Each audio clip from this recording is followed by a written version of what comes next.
الرسول بما أنزل إليه من ربه والمؤمنون كل آمن بالله وملائكته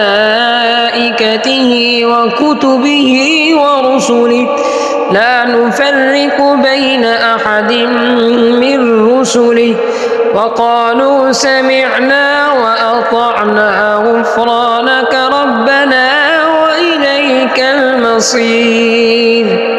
لا يكلف الله نفسا إلا وسعها لها ما كسبت وعليها ما اكتسبت ربنا لا تؤاخذنا إن نسينا أو أخطأنا ربنا ولا تحمل علينا إصرا كما حملته على الذين من قبلنا ربنا ولا تحملنا ما لا طاقة لنا به واعف